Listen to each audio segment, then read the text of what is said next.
नमस्कार दोस्तों, biology research channel में आपका स्वागत है। मैं मनीष मौर्य। बेटा, मैंने आपको प्रीवियस लेक्चर में पढ़ाया था कि ऑर्डर ऑफ रिएक्शन क्या होता है और ऑर्डर ऑफ रिएक्शन के बेसिस पे मैंने कुछ न्यूमेरिकल आपके कराए थे। मैंने कुछ न्यूमेरिकल जो आपके कराए थे वो आपके एग्जाम के लिए बहुत ही इंपॉर्टेंट है, जो कि आपका स्टेट बोर्ड सीबीएसई बोर्ड में आपका पेपर आता है कि ऑर्डर ऑफ रिएक्शन को कैसे फाइंड करते हैं। ऑर्डर ऑफ रिएक्शन का डिफिनीशन पूछता है और पूछता है कि ऑर्डर ऑफ रिएक्शन कैसे फाइंड करते हैं, रेट कांस्टेंट को कैसे फाइंड किया जाता है। इन सब बातें आपका इसमें पूछा जाता है। और ये केमिकल काइनेटिक्स जो चैप्टर है बहुत ही अच्छा चैप्टर है और मजेदार चैप्टर है, जिसमें कि आपको हर चीज मैंने ट्रिक से लेकर टेक्निक हर चीज बता दिया ताकि आप इजिली आंसर दे सको। तो कहने के बेटा, मैं आपको अब लेक्चर को कंटिन्यू करने जा रहा हूं। तो आज का जो मेरा लेक्चर है वो टाइप्स ऑफ रेट है कि रेट कितने टाइप्स के होते हैं। तो मैं आपको टाइप्स ऑफ रेट आज बताने जा रहा हूं कि टाइप्स ऑफ रेट क्या होते हैं। टाइप्स ऑफ रेट के बेसिस पे मैं आपको न्यूमेरिकल भी बताऊंगा कि टाइप्स ऑफ रेट पे न्यूमेरिकल भी आता है, तो न्यूमेरिकल हम कैसे करेंगे। ठीक है बेटा, तो मैं कंटिन्यू करने जा रहा हूं। देखिए,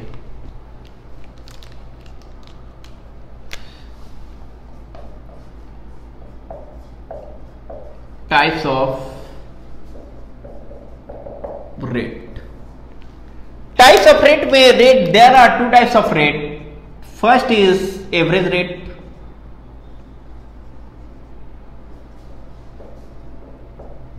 Second is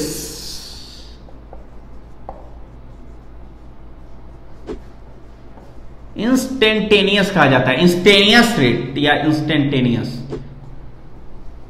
तो नाम से ही आपको बेटा मैंने बताया था कि हर क्वेश्चन में ही आंसर छुपा होता है, जो कि मैं आपको पहले ही बता चुका हूं कि हर क्वेश्चन में आंसर छुपा होता है। तो हमें देख के ही पता चल रहा है कि ये जब टाइप्स ऑफ रेट की बात आ रही है तो ये बात हो रहा है कि एवरेज रेट और इंस्टेंट रेट। तो पहले मैं एवरेज रेट का चर्चा करूंगा। एवरेज रेट की मैं बताऊंगा डिटेल की एवरेज रेट होता क्या है। एवरेज रेट कहने का मतलब क्या होता है कि इनका ये जो रेट होते हैं, this type of rate can be calculated as limited time interval. कहने का मतलब जो एवरेज रेट होता है हम इसको कैलकुलेट करते हैं लिमिटेड टाइम इंटरवल में, और लिमिटेड टाइम इंटरवल में इसे हम क्या करेंगे कि कैलकुलेट करेंगे। ये नहीं है कि इसके लिए मतलब इंस्टेंट रेट हो जाएगा, जैसे कि इंस्टेंट में पढ़ेंगे कि तुरंत ही रिएक्ट कर जाएगा। एवरेज रेट में जो होता है बेटा वो तुरंत रिएक्ट नहीं करता है जो भी होता है, और इंस्टेंट में क्या होता है कि इंस्टेंट ऑफ टाइम रिएक्ट कर देता है। तो एवरेज रेट और इंस्टेंट रेट में ये है कि एवरेज रेट क्या होगा कि कंप्लीट टाइम इंटरवल अपना लेगा। जब ये अपना कंप्लीट टाइम इंटरवल लेगा तो कहने का सेंस ये होता है कि इसका कंप्लीट टाइम इंटरवल होगा। कंप्लीट टाइम इंटरवल होगा तो इसे हम डिनोट करते हैं आरएवी से।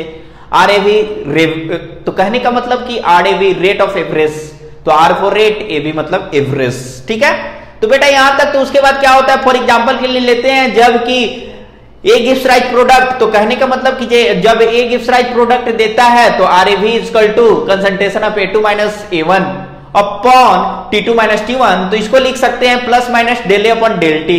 तो प्लस इंडिकेट करता है कि जो कंसंट्रेशन ऑफ ए है, मतलब concentration of reactant of A क्या कर रहा है, प्लस साइन इंडिकेट कर रहा है कि टाइम के रिस्पेक्ट में ये क्या कर रहा है कि इंक्रीज कर रहा है, और निगेटिव साइन इंडिकेट करता है जो कि मैंने आपको पहले बताया कि ये टाइम के रिस्पेक्ट में आपका डिक्रीज कर रहा है। तो ये मैं आपको पहले ही बता चुका हूं। तो कहने का सेंस होता है कि A1 होता है क्या, तो A1 होता है concentration of reactant. Concentration of reactant होता है concentration of reactant A with respect to time T1। Concentration of A2 क्या होता है कि concentration of reactant A with respect to time T2 या विथ रिस्पेक्ट टू टाइम तो T1 T2। तो इससे एवरेज रेट आपका क्लियर हो गया। अब बात करते हैं बेटा कि इंस्टेंट रेट होता क्या है, इंस्टेनियस रेट होता क्या है। इंस्टेंट रेट कहने का मतलब ये होता है कि not a limited time interval. कहने का मतलब कि this rate is calculated for not a particular limited time interval. This rate is also calculated for मतलब इंस्टेंट ऑफ टाइम। कहने का मतलब कि जो ये कैलकुलेट करेंगे फॉर्म, तो कहने का मतलब जब ये इंस्टेंट रेट को जब हम कैलकुलेट करेंगे, तो जब हम इंस्टेंट रेट को कैलकुलेट करेंगे तो आपका इंस्टेंट ऑफ टाइम होगा, ना कि आपका मतलब कि लिमिटेड टाइम इंटरवल होगा। अब जब इसका हम क्या करते हैं कि जब हम इसका ग्राफ ग्राफ ड्रा करते हैं टाइम इंटरवल का, तो time interval in concentration varies करता है इन टाइम। तो ग्राफ जो हम लेते हैं वेरी वेरी स्मॉल लेते हैं, जब हम ग्राफ वेरी वेरी स्मॉल लेते हैं तो इसमें क्या होता है कि जो एवरेज रेट होता है वो कन्वर्ट हो जाता है इंस्टेंटेनियस रेट में, तो इसे आर इंस्टेंट कर देंगे, आर इंस्टेंट। तो R instant is equal to limit del T tends to 0, तो डी अपॉन उसका del A upon del T, तो इसको लिख सकते हैं del A upon del T plus minus लिख सकते हैं। तो वही इंडिकेट कर रहा है कि पॉजिटिव साइन इंडिकेट कर रहा है कि कंसंट्रेशन ऑफ प्रोडक्ट जो ए है वो टाइम के रिस्पेक्ट में क्या कर रहा है बेटा, इंक्रीज कर रहा है, और माइनस साइन इंडिकेट कर रहा है कि जो कंसंट्रेशन ऑफ ए है, कंसंट्रेशन ऑफ रिएक्टेंट ए है, वो मतलब आपके टाइम के रिस्पेक्ट में क्या करेगा, एक बार इंक्रीज करेगा तो एक बार डिक्रीज करेगा, वही है, बाकी कुछ होता नहीं है। उसके बाद स्लोप की बात आती है, तो स्लोप का मैं बात करता हूं। स्लोप का बात आता है कि जब हम स्लोप इसका ड्रॉ करते हैं तो इसका स्लोप जब ड्रॉ करेंगे तो टेंजेंट लाइन ऑफ कर्व होता है, ऑफ द टेंजेंट लाइन होता है, तो tangent line of the curve होता है। तो इसको मैं आपको पूरा डिटेल वगैरह ये सब कंटिन्यू आपको अब बताने जा रहा हूं, ठीक है।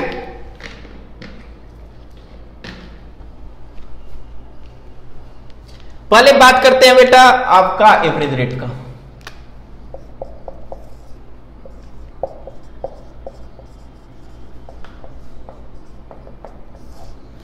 एवरेज रेट होता क्या है? दिस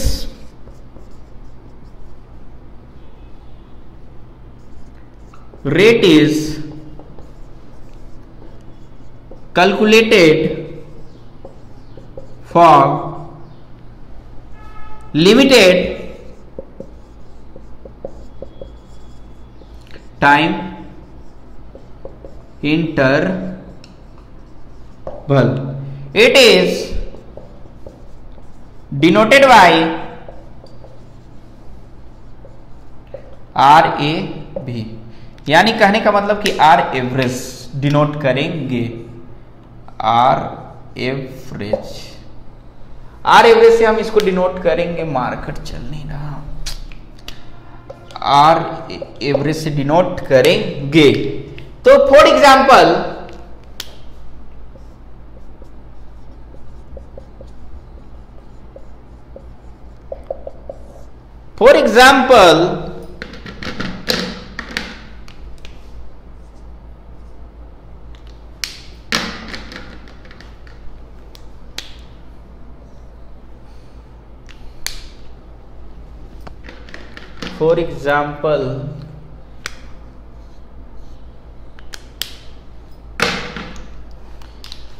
फॉर एग्जाम्पल मैंने लिया A gives rise product, A gives rise product, A gives rise product कहने का मतलब ये होता है कि RAB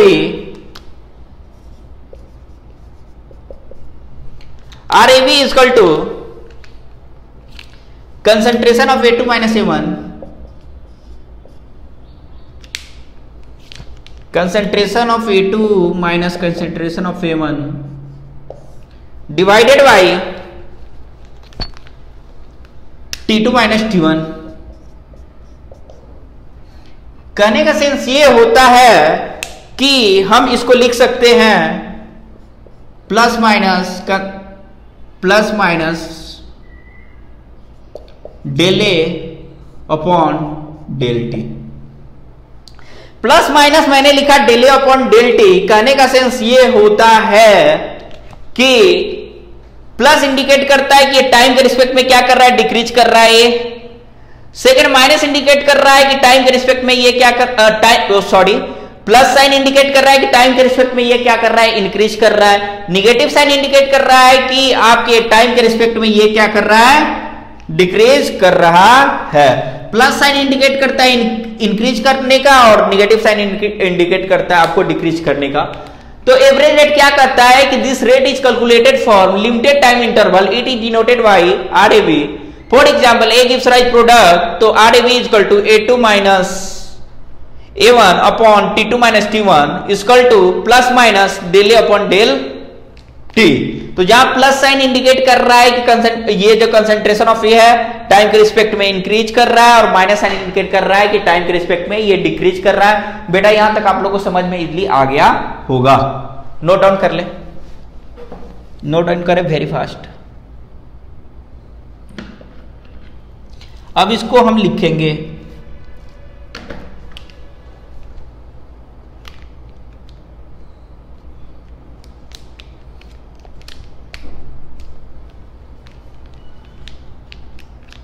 हो गया।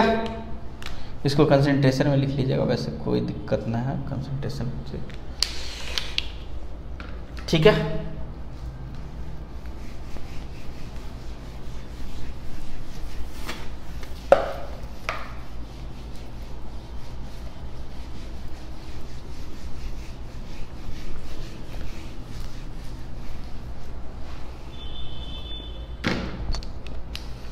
जैसा कि हमने बताया कि RAV इक्वल टू, जैसे कि हमने बताया कि RAV equal to concentration of A2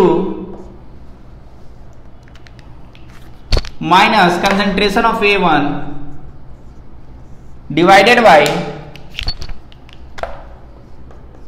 T2 minus T1 equal to, जैसे कि मैंने लिखा कि del concentration of A upon DT equal to plus minus. तो कहने का मतलब ये टाइम के रिस्पेक्ट में ये क्या कर रहा है, इंक्रीज कर रहा है, ये डिक्रीज कर रहा है, ये INC है और DC है,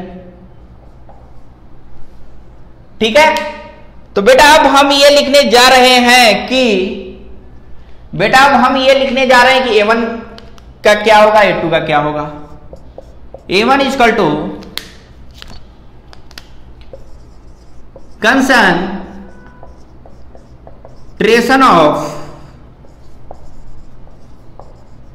concentration of reactant A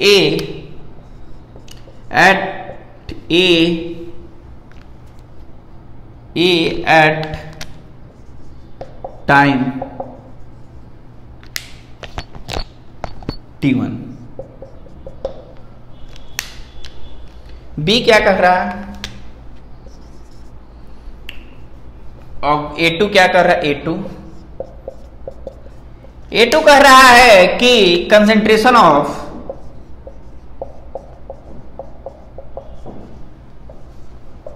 reactant A2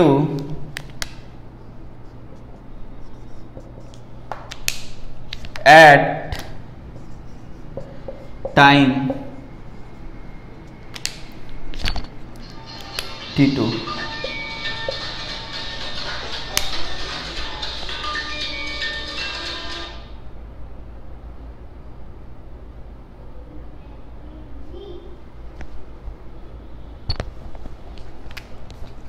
कहने का मतलब A1 is equal to concentration of reactant A1 at time T1, A2 concentration of reactant A2 at time T2।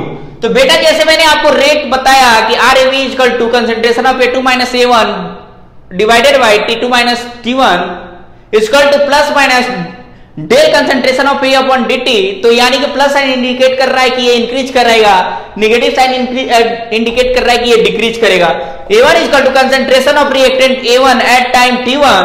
तो कहने का मतलब कि जो A1 है कंसेंट्रेशन ऑफ A1 नहीं आ रही, sorry, concentration of reactant A at time T1 and concentration of reactant A at time T2।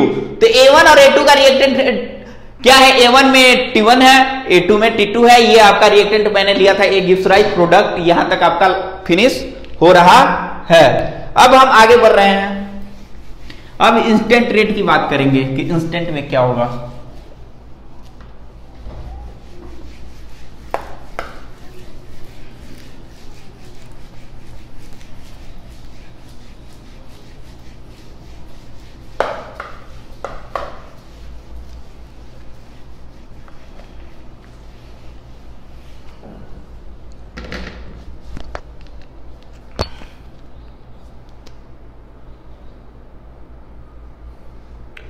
अब हम बात कर रहे हैं instant second. instantaneous rate. This rate is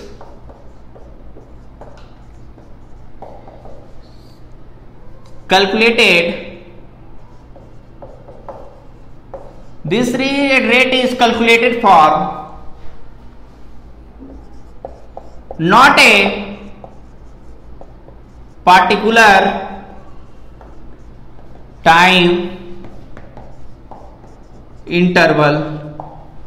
It is calculated for instant of time. Instant of time. It is denoted by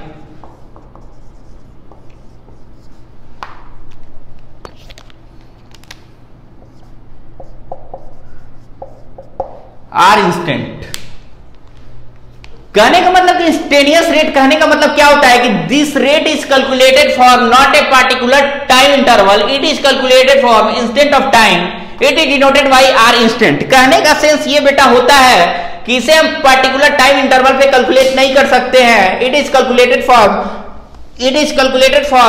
instant of time. कहने का मतलब कि इसे तुरंत हमें करना पड़ेगा कैलकुलेट। ये नहीं है कि कुछ दिन बाद करेंगे, कुछ महीने बाद करेंगे, ऐसा इसमें नहीं होता। इसमें जो कैलकुलेट होगा वो तुरंत होगा, जस्ट होगा। ठीक है, तो आर इंस्टेंट इक्वल टू इतना, इक्वल टू इतना।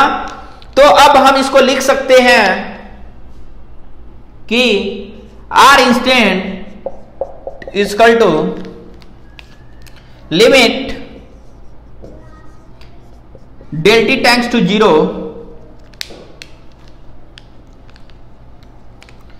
Limit del t tends to 0। तो इसको हम लिख सकते हैं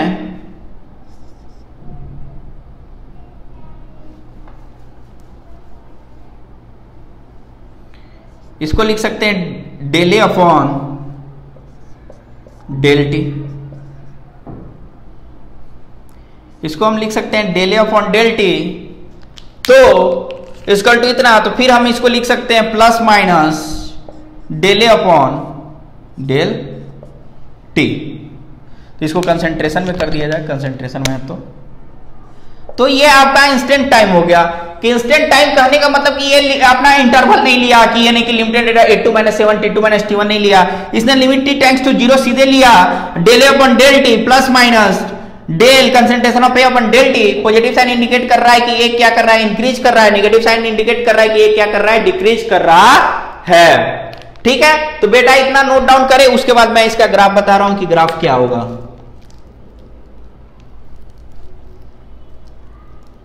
नोट डाउन कर लिए?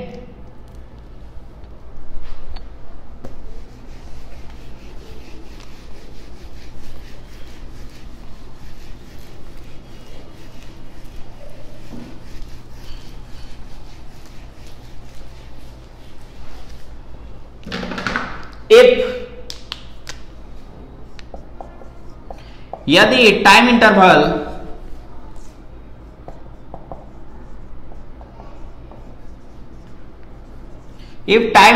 Del T in concentration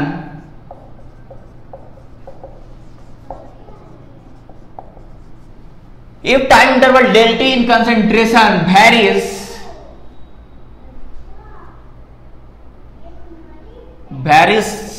time graph taken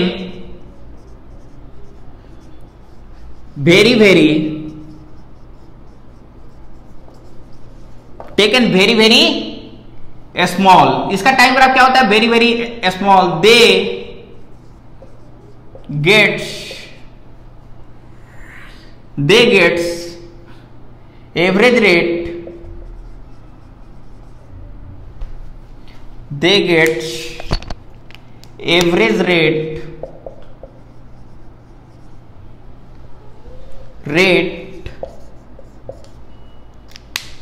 average rate converted into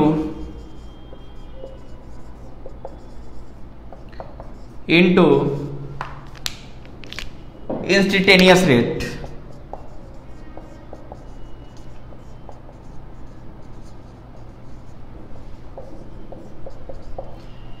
बोला कि देख तो ये एवरेज रेट कन्वर्ट हो जाता है इंस्टेंटेनियस रेट में, तो इसको हम लिख सकते हैं कि आर इंस्टेंट इक्वल टू, जैसे कि अभी लिखा था, लिमिट t टेंड्स टू 0, इसको लिख सकते हैं डेल के फॉर्म में लिखा था तो डेल ई के फॉर्म में लिख लिया, del A upon del T equal to plus minus del A upon del A upon del T लिख देते हैं, dt नहीं है तो डेल अपॉन डेल टी लिख देते हैं, कोई दिक्कत ना है। तो कहने का मतलब ये टाइम इंटरवल डेल टी बोल रहा है कि time interval del T in concentration very, time graph जब लेते हैं हम वेरी वेरी स्मॉल लेते हैं। वेरी वेरी स्मॉल इसलिए ले रहे हैं, जैसे कोई पूछा कि वेरी वेरी स्मॉल क्यों लेते हैं, बेटा वेरी वेरी स्मॉल इसलिए लेते हैं क्योंकि ये इंस्टेंट ऑफ टाइम हो रहा है, ये आपका टाइम ज्यादा नहीं ले रहा है। जब ये इंस्टेंट ऑफ टाइम हो रहा है, जब ये टाइम ज्यादा नहीं ले रहा है, तो जब टाइम ये ज्यादा नहीं ले रहा है तो इसका ग्राफ तो आपका जो होगा वेरी वेरी स्मॉल होगा। तो then they gets average rate converted into instantaneous rate. तो ये क्या होते हैं कि जो एवरेज रेट होते हैं वो कन्वर्ट हो जाते हैं इंस्टेंट में, और जब ये इंस्टेंट में कन्वर्ट हो जाते हैं लिमिट थीटा टेंड्स टू 0 तो डेल अपॉन डेल टी, जो कि मैंने एग्जांपल में रिएक्टेंट ही लिया था, प्लस साइन इंडिकेट कर रहा है कि इंक्रीज कर रहा है, नेगेटिव साइन इंडिकेट करता है कि डिक्रीज कर रहा है। यहां तक बेटा आप नोट डाउन करें।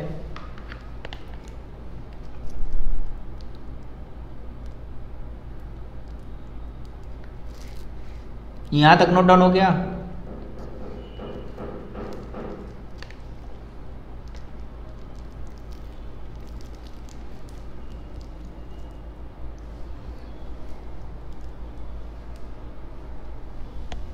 नोट डाउन हो गया? नोट डाउन हो गया?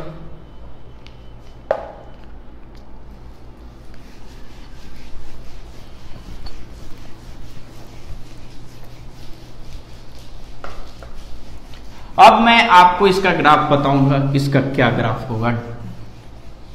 Graph of del upon del T का ग्राफ होगा क्या, या हमने क्या लिया था, del upon del T, del D नहीं था ना, डेल था ना, डेल लिया था तो डेल ही ले रहे हैं। Del upon del T represent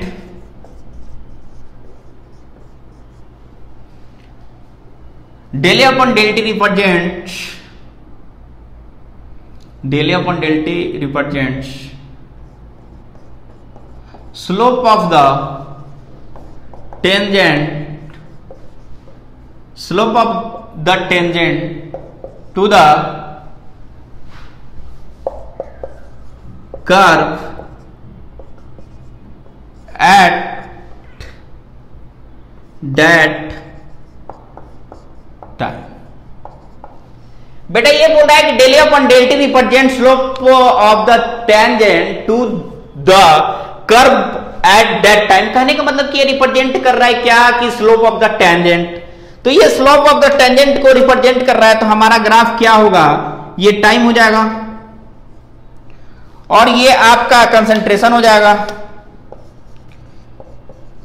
ये आपका टाइम हो जाएगा, ये कंसंट्रेशन हो जाएगा। तो ये हमारा ग्राफ जो होगा डाउनवर्ड की तरफ होगा।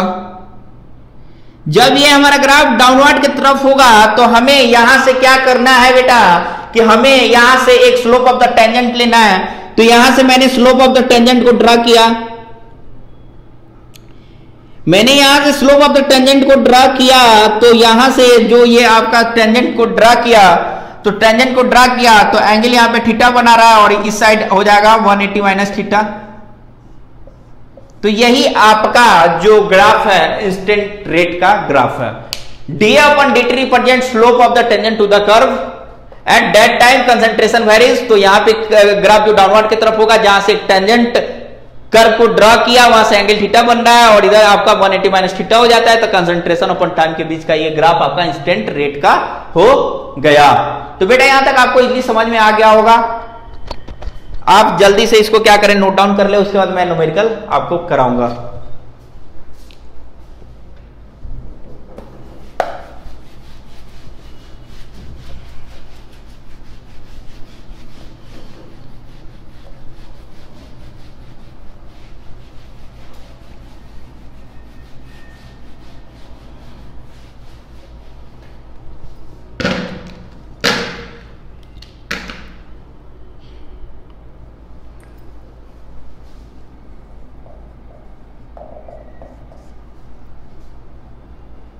Product concentration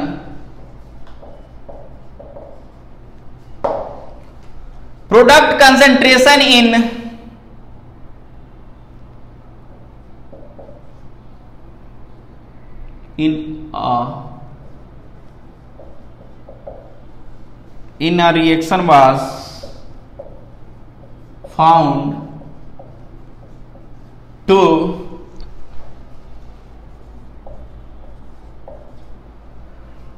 vary with time as follow. A is equal to 5t square plus 3t minus 70. ठीक है, फाइंड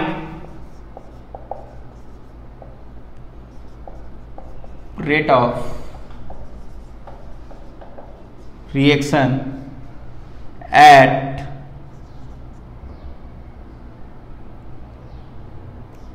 टाइम +-2 सेकेंड। देखिए बेटा, ये इस न्यूमेरिकल को देखने से हमें क्या पता चलेगा, मैं इस न्यूमेरिकल को मैं बताने जा रहा हूं, पहले इस न्यूमेरिकल को आप एक बार अच्छे तरीके से पढ़ लें। इस न्यूमेरिकल में ये कह रहा है कि product concentration in a reaction was found to vary with time as follow. इतना मुझे पढ़ने का कोई रिक्वायरमेंट नहीं है। A equal to 5t square 3t minus 70, find the rate of reaction +-2 इतना सेकेंड। इतना में पढ़ने की कोई रिक्वायरमेंट नहीं है। क्वेश्चन में जो गिवन है मैं लिख दूंगा, given A equal to 5t square plus 3t minus 70। जिन बच्चों को डिफरेंशिएशन नहीं आता है कृपया देख लें। dx के power n upon dx equal to होता है nx के पावर n माइनस 1। ये डिफरेंशिएशन होता है, तो कहने का मतलब ये होता है। और आपका 1 का जो 1 होता है अपॉन dx, उसका डिफरेंशिएशन आपका 0 होता है। कोई भी कांस्टेंट टर्म होता है उसका डिफरेंशिएशन जो होता है, कांस्टेंट टर्म का डिफरेंशिएशन 0 होता है। तो यहां तक आपको समझ में आ गया होगा। नहीं समझ में आया तो डिफरेंशिएशन वाले बच्चे देख ले कि 5x स्क्वायर, इसको हम डिफरेंशिएट करेंगे तो 10x हो जाएगा। 10x कैसे हो जाएगा, तो इस फॉर्म में हो जाएगा। यानी कि मैंने क्या किया, 5 × 2 nx के पावर n माइनस 1 2 माइनस 1, तो यहाँ पे क्या हुआ 10 हो गया। तो जो बच्चों को डिफरेंशिएशन नहीं आता है यहां से डिफरेंशिएशन सीख लेंगे ताकि यहां से कोई दिक्कत बच्चों को ना हो। मैं मैथ भी बता दिया ताकि डिफरेंशिएशन का कोई प्रॉब्लम ना है। तो यहां पे टी के रिस्पेक्ट में करना है डिफरेंशिएट। तो कहने का सेंस क्या है कि del A upon del T equal to, जब डिफरेंशिएट करेंगे तो 10t प्लस 3 हो जाएगा। 10t प्लस जब 3 होगा तो put t equal to 2 second. t equal to मैंने जब 2 सेकेंड पुट किया तो then df on dt equal to 10 × 2 + 3 equal to 23। df on dt आपका 23 आ गया। यहां तक बेटा न्यूमेरिकल समझ में आया तो बताएं, ना समझ में आया तो फिर अगेन एक बार और पूछ ले कि क्या हुआ। एक बार और पूछ सकते हैं, कोई दिक्कत नहीं है। एक बार और आप पूछिए, कोई दिक्कत नहीं है। यूनिट देना है तो यूनिट दे सकते हैं, वैसे कोई दिक्कत नहीं है। df ऑन dt आपका इतना आ गया, काम खत्म। जो भी है तो सेकंड में है तो सेकंड डाल दो, यूनिट वैसे कोई दिक्कत है नहीं। पर सेकंड होता है तो सेकंड पर सेकंड, काम खत्म। तो df ऑन dt हो गया, a अपॉन इतना हो गया, तो ये जो भी हो गया आपका हो गया, इतना आ गया। कोई दिक्कत यहाँ पे होने वाली बात है नहीं। यदि बोला प्रोडक्ट कंसंट्रेशन रिएक्टेंट, हमें a का लिखेंगे, a का वैल्यू लिखेंगे, उसके बाद डिफरेंशिएट करेंगे। डिफरेंशिएट करने के बाद t का वैल्यू 2 इक्वल टू पुट कर लेंगे। यूनिट लिखो या ना लिखो वैसे वो चलता है इतना, ठीक है। बाकी जो मैं आपको ये बता रहा था, तो बाकी जो नेक्स्ट क्लास में देखेंगे कि difference between order of reaction and molecularity of reaction, यहां तक आप नोट डाउन और अच्छे से पढ़ के आइएगा। नेक्स्ट क्लास में मैं पूछूंगा।